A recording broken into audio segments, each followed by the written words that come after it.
So, hey guys, welcome to Appalachia's Homestead. I hope you're having a wonderful holiday week. Tomorrow is Thanksgiving. I don't know if I'll film tomorrow or not, so wanted to catch you up with a few important things and just see how you are doing. We're doing great. Welcome to our channel.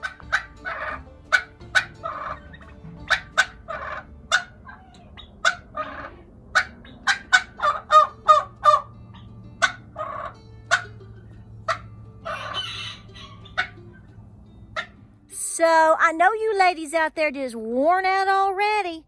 That's right. You've already started baking and cooking and organizing and cleaning, and then you've already realized that you forgot something. So you got to send your husband to the grocery store. Actually, that's where we're going right now.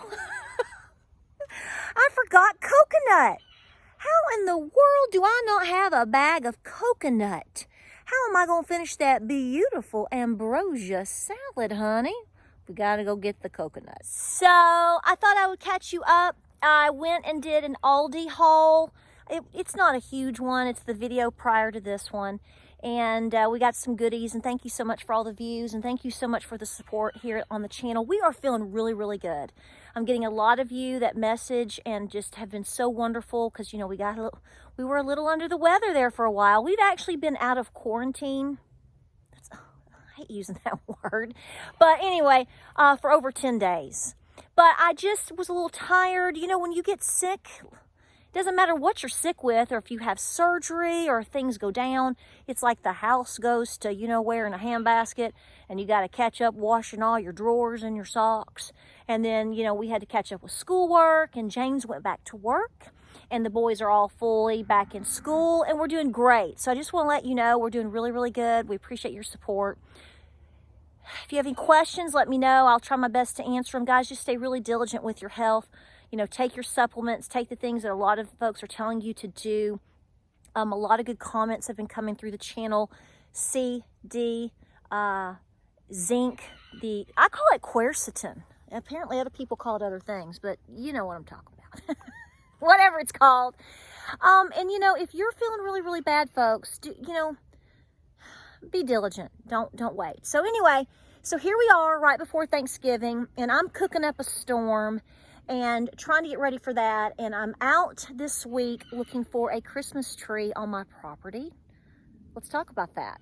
So if you have followed our channel for a couple of years or over the past 7 or 8 years, I love to have what I call the Charlie Brown Christmas tree, where I literally go out on my property and we cut down the tree. And you know, they're always such pitiful little trees. They're always a pine tree. I really don't want to use a cedar. Cedar is very sacred, although I will tell you I have a cedar tree that I'm probably going to have to remove. It's in a bad spot. It's too little to I'm going to have to remove it.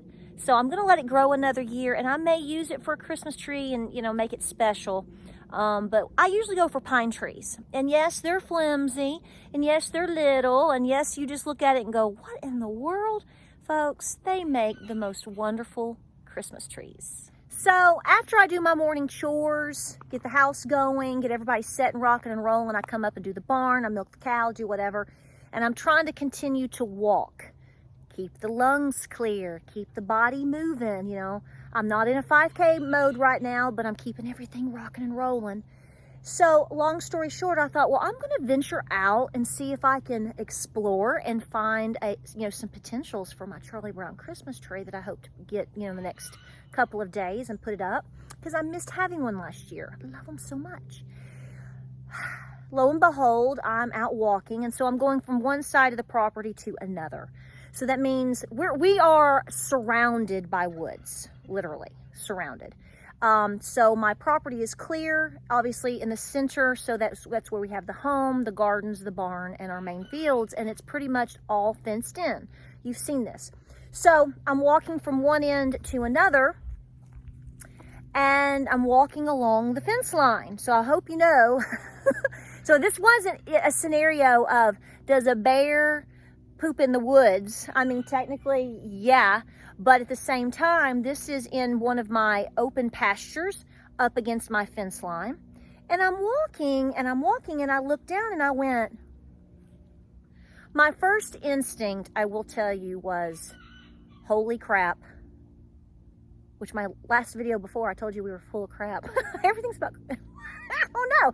But I looked down and I went, boy, you know, I'm not an expert on scat per se. I've got a pretty good idea of what certain things, for the most part, look like, right? And boy, that looks a lot like bear scat. And then you have that moment where your mind goes, is that bear scat? Well, I know. You're going to sit here and look at me and go, Patara, you like live, where do you live? And you're close to the Smoky Mountains and Cherokee National Forest, and you got all them woods there, and you're in Southeast Tennessee, and you're debating if there's a bear in your area. But the thing is, folks, is we haven't seen one around here. And, you know, when you move to an area, you sort of become familiar with what's around you, and you kind of get used to that. So what this really did was put me on very high alert, because I was like, is that what I think it is? And then you start going into this, no, it's not. So I did walk. I walked the perimeter, and then James and I walked it later, and I did not find any hair. We found two more piles. And what I think has happened is, whatever it is, it has, I'm going to attach the picture, because I'd have to go all the way around to show you right now, and it's getting dark, but I'll show you what we had when it was really fresh, pretty fresh. So long story short, it has persimmon seeds in it. Now, I put these pictures up on Facebook, Instagram, and sent it to friends. And I'm going to say about 90% of you that looked at it, and, you know, I sent other people the information personally, every single one of them that I know personally, and that are pretty qualified. And then also a lot of you all out there said, that's bear. Now, there was a couple that said that could be, very likely, that could be coyote, which I will tell you, we have coyote. We have everything here. With the exception of probably elk, I'm telling you, we have everything here. And it seems like since we've moved here, over the last year, we get more and more and more of things. I just think they gravitate here. They know we have things that they like here.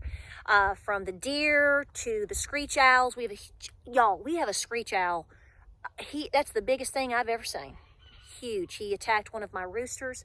So, but long story short, we have a lot of wildlife here. We have coyote, we have fox, I know we have possum. I have seen raccoon on the road. So again, I'm trying, you know, it's almost that moment where you go, I don't want to cry wolf. But as the day progressed with the picture, a lot of you were saying, no. The thing that struck me the most is when I sent it to Lou. You know, Miss Lou lives over in Snowbird, you know, right over the Dragon, where there's tons of bear, just right over there. And she said, Patara, that's bear scat. And I was like, no. She's like, you know what that looks like? I'm like, yes, but I know. So the kicker is, when I told James on the phone and sent him the pictures and all of that, he was like, no way. Really? I was like, why would you not think that? So he came home, he observed it, we talked to some people, and so he was like, oh. So we are keeping a very watchful eye. Hopefully, we don't think it could be, you know, too big of a burr, and, you know, maybe it's just passing through. And so whatever it is, Yogi or not, Yona, gonna gay. That's black bear. He came up, was eating the persimmons up at the front of near the barn, and you got one or two ways. Actually, you got three ways. You can go back in the woods the way you came, but if you're traveling on, you're gonna have to go left or right. So whatever it is, follow the full fence line. I mean, the full way, because we found, like I said, we found more piles. But ladies, what I really want to say, and you guys already know this, is that basically if you're out working your farm, working your barn, even if you're just going to the mailbox, like me, I was out, you know, looking for a Charlie Brown Christmas tree, for heaven's sakes, you know, not ever thinking that, you know, something could be a problem. And it just shows that at any point, you are vulnerable to even the smallest of problems. I'd say a bear potentially is a big problem. So long story short, always be safe and be aware. This has brought a whole new awareness here on our farm because, you know, you take that for granted. And like I said, we don't see bear here on the farm. And I did call a neighbor and they're like, oh yeah, hey, was it 2 years ago we had a bunch of bear down there? You know, I was like, oh. So I know I sound a little bit like a doofus because, I mean, I can hear somebody going, well, what'd you expect? But at the same time, it's different when you run into it. It's different when you find evidence that it's literally basically on your back door. You know, it's not just the joke of, does a bear poop in the woods? It's, does a bear poop by Patara's barn? Apparently that too. So long story short, that's what we're, you know, running into. I'm going to attach the pictures and I'm sure I'm going to get a mix of comments. And like I said, we did find more than just that first main pile when we explored and we looked for tracks and different things. Now we did find some tracks from deer, but like I said, this is the full fence line and it's like a big natural wildlife path is really what it is. And so we just might have a new friend around here. I don't know, a Yona. So anyway, just wanted to make contact with you. I'll keep you posted. We're going to put more lights out. And a lot of you will say, well, could Cochise not take care of it? Yeah, I think Cochise could definitely have a chance helping to at least run it off. Anole is not big enough and mature enough yet. I don't think that her light switch is completely turned on to attack anything at this time. She might run after it and bark at it. Now, Cora, you're going to ask about her. She is my Great Pyrenees Anatolian. She is actually a protector of the other field. We've kept her separate from Cochise, so if you don't know that.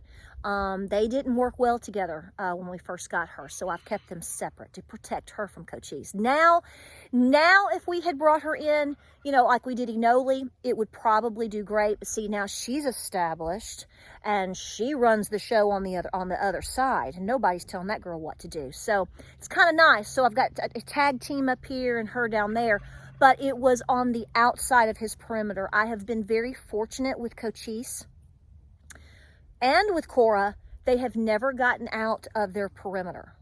Have been very blessed with that, with my Pyrenees and Anatolian. So a lot of people have problems with that. We've never had that problem, and he's very, very tied to, you know, the upper side over here with the goats and the rabbits. And I'll tell you this, one of my rabbits got out of its cage. I came up to the barn and it was running in circles around Cochise, and he was letting her just like hop on her. So he loves what he protects and he's not going to leave it. But if something came into the field, into his domain, it would be a very serious situation. Trust me. So anyway, I hope you're having a great Thanksgiving. We're going to go get some coconut. You put the lime in the coconut. And we're going to have a blessed day tomorrow. It's going to be very cold again tonight. Rain's moving in. And so we're going to fire up the wood stove. So I'll get some footage of that. I'll see what we film. It's going to be fun. Not sure what all I'm going to bake there. But on there, we're going to get it warmed up tonight, though. Because you got to get it warmed up and going and whatnot. And keep it going overnight. So tomorrow morning, when I really want to cook the green beans and whatnot, sweet potato casserole, it will be ready to go. So thank you so much for your support. I'll keep you posted on the burr. You know, maybe it's just a coyote. It's an awful big coyote full of, he fits in around here. Y'all be safe, eat, be thankful. I know there's a lot of things going on, folks, but we're still very blessed. We'll see you on the next video.